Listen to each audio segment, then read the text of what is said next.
준비 찬송 290장 합시다.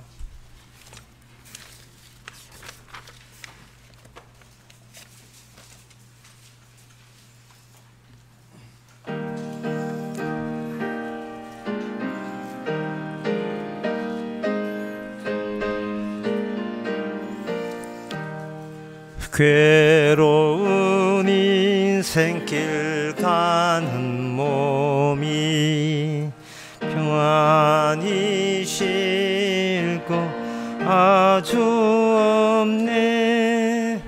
걱정과 고생이 어디는 없으리. 돌아갈래 고향 하늘나라. 광야에 찬바람 불더라도 앞으로 남은 길 멀지 않네. 산 넘어 눈보라 제주처 우르르 돌아갈래 고향 하늘나라. 날 구원하신 주 못이 없고 아예 풍한 영광을 누리리라. 거리던 성도들 한자리만 돌아갈래 고향 하늘나라. 3절만 하겠습니다. 날 구원하신 주 못이 없고 영원한 영광을 누리리라. 거리던 성도들 한자리 만나니 돌아갈래 고향 하늘나라.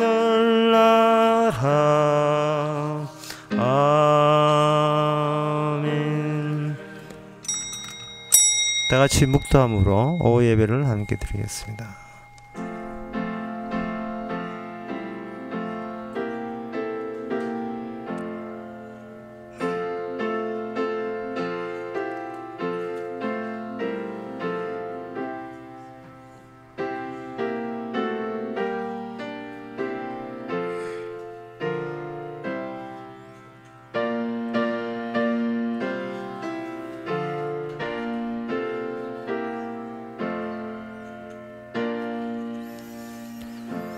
여호와여, 악인에게서 나를 건지시며 강포한 자에게서 나를 보존하소서. 저희가 중심의 해하기를 꾀하고 싸우기를 위하여 매일 모이며 뱀같이 그 혀를 날카롭게 하니 그 입술 안에는 독사의 톡이 있나이다. 하나님, 다 이루었다 함을 날마다 훼손시키고 그걸 방에 놓고 더 보태야 된다고 우기는 그러한 포진된 세계 속에서 사도들이 갔던 그 길을 저희들 가게 하옵소서. 예수님의 이름으로 기옵나이다. 아멘. 찬송가 362장 합시다.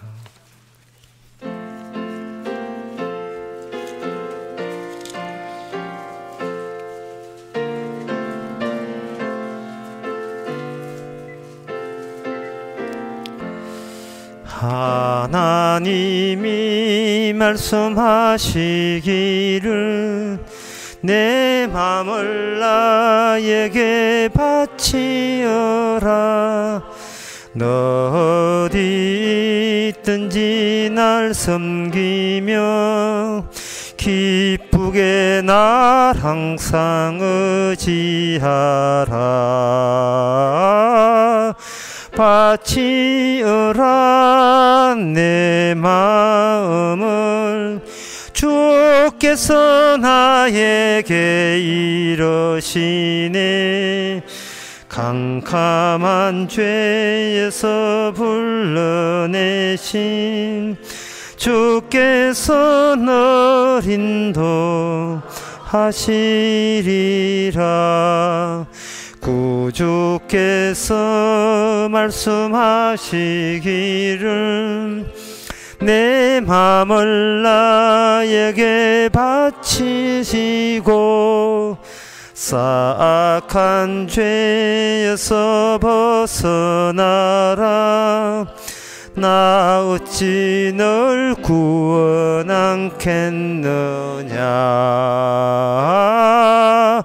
바치어라 내 마음을. 주께서 나에게 이르시네. 캄캄한 죄에서 불러내신 주께서 널 인도하시리라. 성령께서 말씀하시기를 가진 바 모든 것 다 맡기고 내 맘도 기쁘게 바치어라. 풍성한 은혜를 더하리라. 바치어라 내 마음을. 주께서 나에게 이르시네. 캄캄한 죄에서 불러내신 주께서 널 인도하시리라. 아멘. 이 시간 우리 한마음으로 기도하는 시간입니다. 지난 낮 시간에 제가 재립부 이야기했습니다. 우리의 삶이라 하는 것은 우리가 결단되는 것이 아니고 뒤에서 미시는 분이 계십니다. 그 미시는 분에 의해서 그냥 바다 위에 누우는 것처럼 올라갈 때는 올라갈 때가 있고 또 내려올 때도 내려와야 될 때도 있습니다. 그저 그 진공 속에서 유정하는 것처럼 모든 걸 주 앞에 맡기며 살고자 다 같이 기도합시다.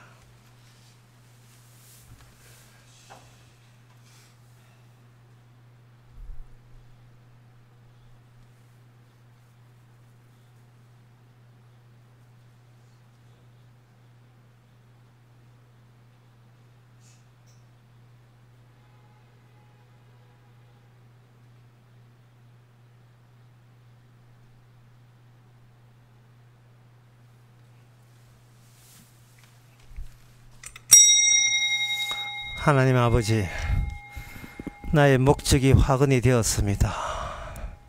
따로 나만의 목적, 나만의 영광, 나만의 위신, 나만의 행복을 계획했었습니다. 그것이 얼마나 현실에 무지하고 어리석은 것인가를 날마다 깨닫게 해주시고 나의 목적이 해체되는 그 안에 주님의 목적만 나타나게 하옵소서. 예수님의 이름으로 기도합나이다. 아멘.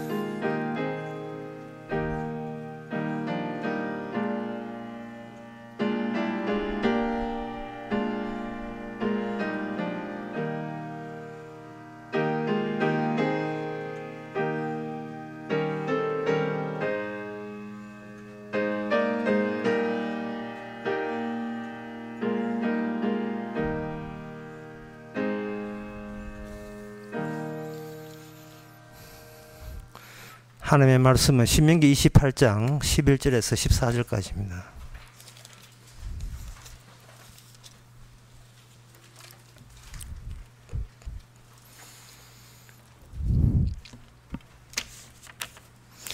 구약성경 304페이지 제일 읽겠습니다.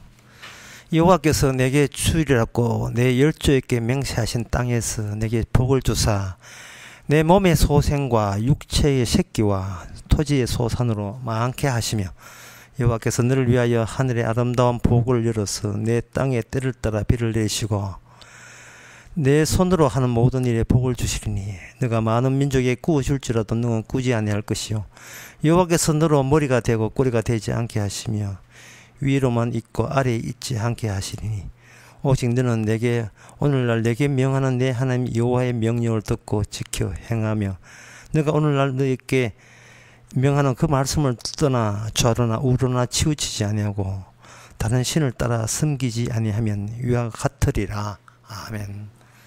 이 말씀이 상당히 난해한 말씀이 되는 이유는 좌로나 우로나 때문에 그렇습니다. 좌우가 성립이 되려면 어떤 길이 특정 가야 될 길이 이렇게 마련되어 있어야 돼요. 요 길이 마련되고 난 뒤에 좌측은 좌측이고 우측은 우측이죠. 그런데 인생을 살다 보면 길은 내가 만드는 거예요. 누가 이게 길이라고 알려주질 않습니다. 따라서 내가 만든 길은 그 좌측과 우측이 내가 만들면서 새롭게 나타난 거예요. 그게 얼마나 이게 일방적인 주장입니까? 주님이 오셔서 길을 만들어 주게 되면 아 저쪽은 가서는 안 되겠구나 이쪽은 안 이렇게 결정이 되겠는데 길을 주님 만들기 전에 먼저 선점해서 내가 길을 만들고 가는 식으로 그런 식으로만 인생을 살아왔단 말이죠. 그 방식에는 다른 방식은 당최 우리는 몰라요. 내가 일을 저질러야 돼요. 내가 저질러야 주께서는 그건 아니거든 자꾸 나오신다 이 말이죠. 근데 내가 일을 저지르기 전에는 주의 뜻은 없습니다. 꼭 낭패 속에서 길이 나와요. 내가 낭패 보지 아니하면 이 길이 주의 뜻이자 하고 착각 속에 그냥 밀어붙이게 되어 있어요. 그걸 방금 이야기하는 걸 두 자로 밀당이라고 합니다. 밀고 땡기고 하는 거예요. 너 하고 싶은 대로 다 해라. 네 하고 싶은 대로 다 방해 놓을게. 이거거든요. 그럼 우리는 나만 손해잖아요. 먼저 알려주시면 우리가 순종해서 실수를 줄이는 방향으로 고집걷도록 가겠습니다 라고 하는 것이 이제 우리의 죄안인데, 문제는 주님께서 나 말고 나 앞에 길을 두시는 게 아니고 바로 내 안에서, 엉터리 같은 내 안에서 길을 뽑아내는 겁니다. 내 안을 뽑아내요. 마술사가 마술을 하면서 여기 자 돈 5만 원 있습니다. 없어졌네요. 자 어딨지? 이렇게 하면 그 관중들이 없어진 테이블 위에서 저기 테이블 밑에 있을까 저기 있을까 뭐 찾고 있는데 갑자기 마술사가 와가지고 관중석에 내려가가지고 관중석에 A26번 자리에 앉았는 그 사람이 안쪽에다가 여기 있네 하고 딱 끄집어 낸다 이 말이죠. 물론 그 하기 전에 아무나 5만 원 하면 안 되겠죠. 5만 원 보여주고 거기에다가 특정한 표시를 해가 이거는 이 같은 5만 원 두 번 다시 없습니다를 보여주고 그 다음에 그 5만 원을 관중석에 가서 끄집어 내는 겁니다. 그럴 때 그 5만 원이 언제 이게 갔지 이렇게 되는 거죠. 주님도 마찬가지입니다. 주님의 일은 나 건드리지 말고 제발 나를 건드리지 말고 마련해 주시면 그 주를 따르겠습니다 하는 그런 조건으로 순종할 마음을 하고 있는데 그 길은 너 안에 품고 있는 것이지 너 바깥에 따로 있는 게 아니에요. 여기 보면 사람들이 여기가 13절에 보면 여호와께서 너로 머리가 되고 꼬리가 되지 않게 하신다라고 할 때에 우리는 선택을 할 마음 준비가 되어 있습니다.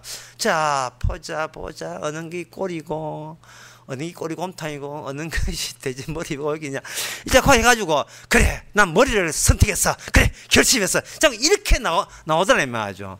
그럴 때 이렇게 나오는 것은 그 사람이 출애굽기 4장을 이미 잊어버렸기 때문에 그렇습니다. 출애굽기 4장에서 주님의 기정은 모세 품에서 끄집어내요. 모세야 네 손을 네 품 안에 넣어라. 아니 저를 왜 건드리십니까? 아니 넣으라 하면 넣어라. 알겠습니다. 넣어라. 끄집어내 보니까 무운동기가 되었어요. 다시 집어넣어라. 다시 집어넣고 끄집어냅니까? 멀쩡했습니다. 결국은 내 모세 밖에 일어나는 일이 그게 최종적인 목적이 아니고 변할 수 없는 모세 및 이스라엘을 변하게 하는 여기에 이 땅에 벌리시는 하나님의 일의 목적이 바로 이스라엘 건지기 있다는 거예요. 만약 이스라엘 자체가 주님이 개입하지 않으면 자기는 생전 변하지 않아요. 변화를 하면 모델이 없으니까. 따라서 주님께서는 자기 바깥에 난데없이 어떤 징벌과 심판을 해버릴 때 이스라엘 백성들은 착각하게 됩니다. 저들이 얼마나 못되게 굴었으면 저런 저주를 받겠느냐 이렇게 하거든요. 그럼 주님께서 네 이야기야, 네 이야기야. 이게 뭐이지?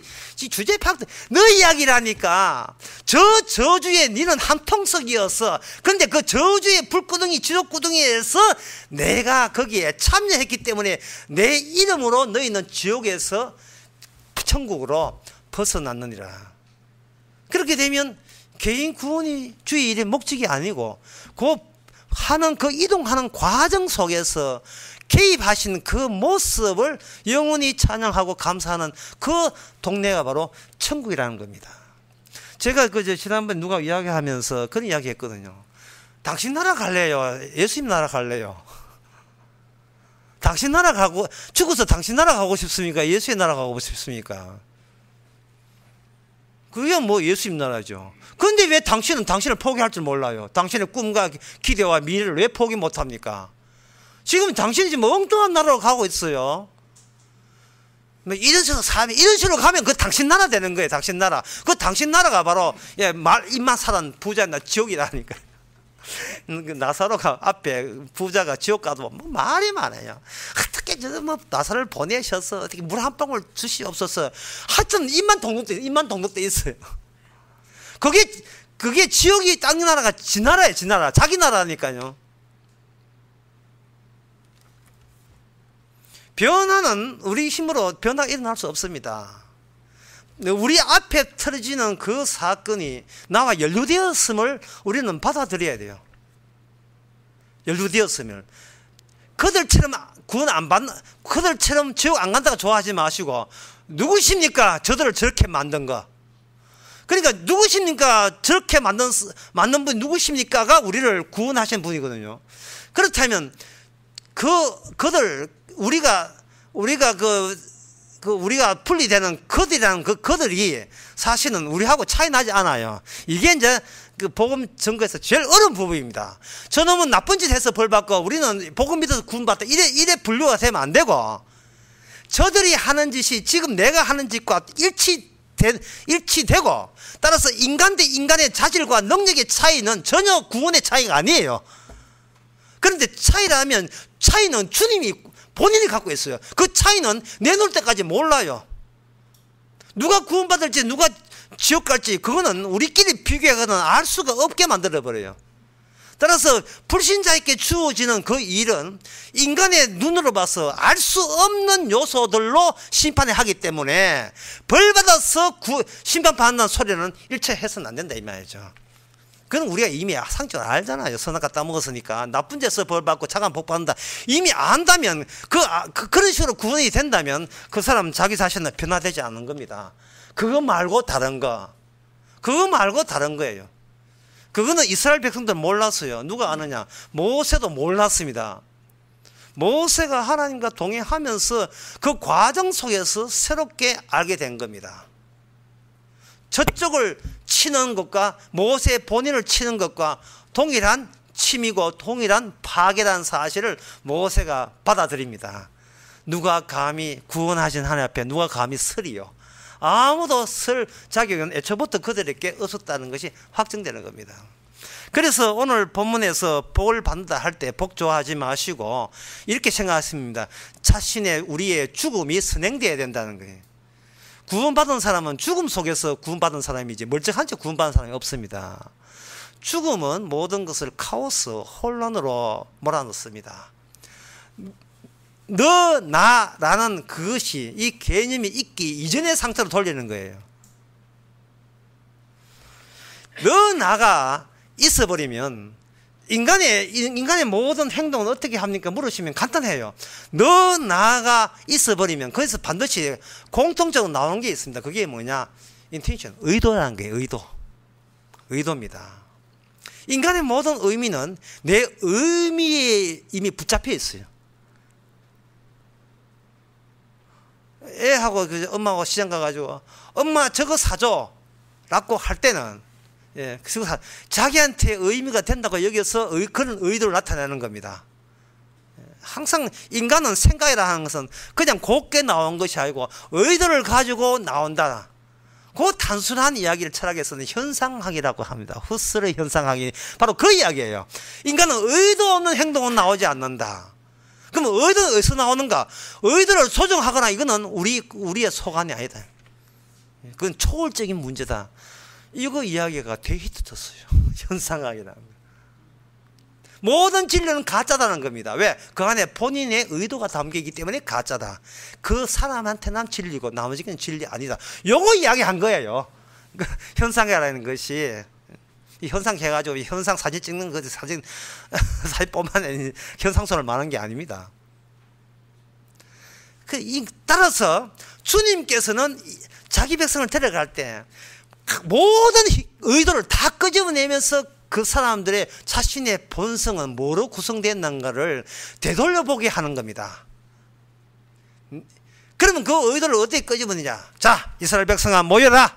네 숨은 의도를 이실고 짓고 하라. 뭐 이렇게 하는 게 아니고 의도 나 의도 없습니다. 주님의 영광밖에 없습니다. 하고 시침이 딱 되는 인간에게 갑자기 물이 없는 것으로 몰아넣어버려요. 갑자기 양식이 없는 것으로 몰아넣어버립니다. 그럼 뭡니까? 이러면 뭔 삽니다. 이러면 내가 주님을 섬기지 못하잖아요. 누가 섬기라 했어요. 니는 주님 섬길 때 섬기는 의도를 포함하고 섬기거든. 인간들은. 예? 인간들은 모든 의도 없이 행동하지 않잖아요. 주님 영광 돌림 찬양합니다 할 때 다 의도가 있어요. 다 더러운 의도라니까요. 그게. 그래서 주님께서는 그 의도를 그냥 있어서는 안 되기 때문에 그 의도가 끊어진 그 상태를 뭐라고 하냐면 그게 의미가 되는 거예요. 이건 주님이 개입할 때 의미가 되는 겁니다. 인간은 자기가 의도를 가지고 후차적으로 이건 내 의미야, 내 존재의 이유야 라고 그걸 수용하거든요.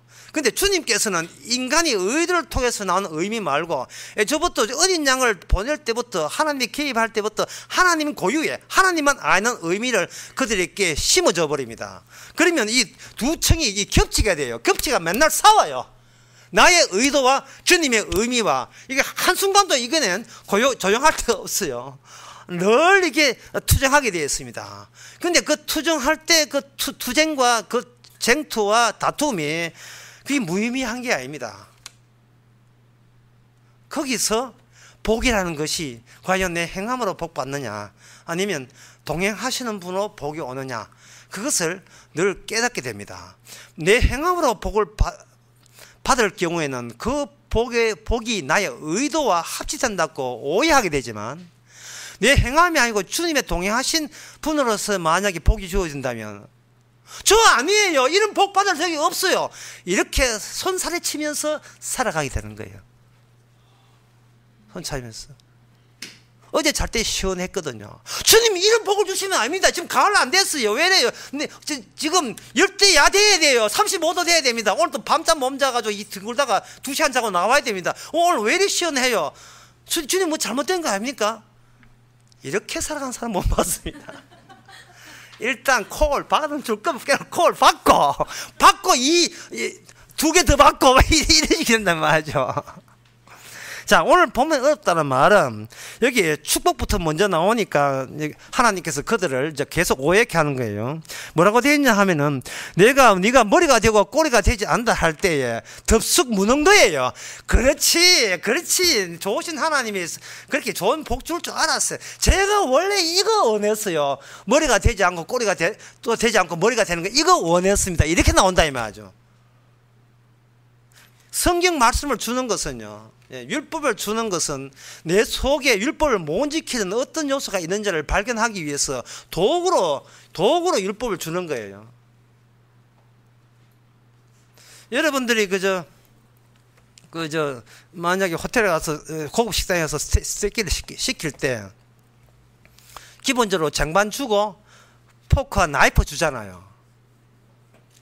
그런데 촌에서는 요새는 그런 무식한 사람 없습니다만 일부러 막 과장되게 예든다면 어떤 촌사람이 앉아가지고 그 포크와 쟁반 거기 요리 다 한 줄 알고 그거 뜯어먹고 있는 사람이 있으면 그거 안 되지요. 아직 요리가 안 나왔는데 포크는 도구잖아요. 율법은 지키라고 준 게 아니고 도구예요. 쓰라